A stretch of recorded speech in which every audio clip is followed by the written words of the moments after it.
This movie's not the best in the series, but it's an okay sequel.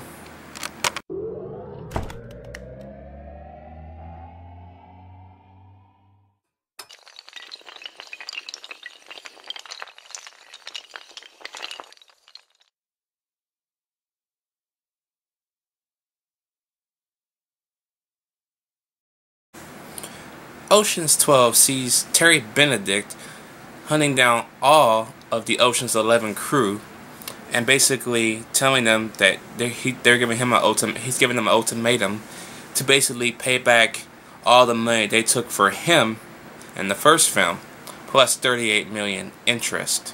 Even though he doesn't really need the interest because he had the insurance to cover all that, he's making them pay double anyways. All the while, the team is getting ready to plot their next heist in Europe because they're wanted all over the United States, especially by the authorities, so they can't do nothing about all that. So, this movie is okay. It's an okay sequel. This is more of a laid-back movie because they really don't do much in this movie but talk. This is a talkative movie. So if you're not a fan of movies that talk a lot and a lot and a lot, you're not going to like it. Trust me, you're not going to like it if you don't like that type of a style of a movie. But for me, plots usually come first. And I just gave you the easy way around because sometimes this movie can get a little bit confusing in plots. I think they have like a few plots running around at the same time. So I'm only giving you the main legit plot to keep this movie interesting for you guys. And basically you got all the characters returning from the first film, as well as Catherine Zeta-Jones in this movie, and she plays a detective and Brad Pitt's girlfriend, I'm guessing. She's okay, even though I can't really look at Catherine Zeta-Jones without looking at basically a slut, because she's married Michael Douglas for his money.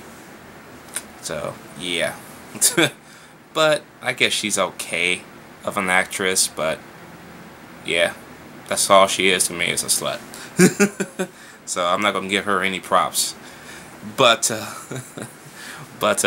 yeah, like I said, it's an interesting sequel. It doesn't really need to be 2 hours though. It's like 2 hours and 5-7 minutes. It's like the longest of the trilogy, and it really doesn't need to be. You could have cut at least a good 20 minutes out of this movie.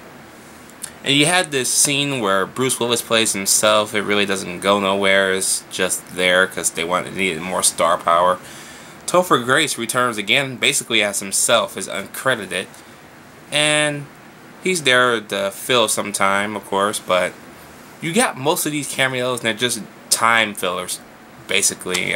It's really unnecessary, but the best scene of this movie is the guy that looks like Matthew Lillard, and he has this weird little hairstyle sitting up there. He always wears those big suits and stuff like that.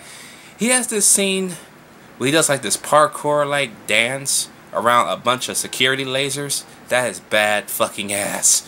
That is bad ass. That was awesome. I love that scene. That's probably the biggest standout of this movie, is that damn scene alone. And the one thing I forgot to mention in the first movie is the music in the Ocean's films. All the music is so simple.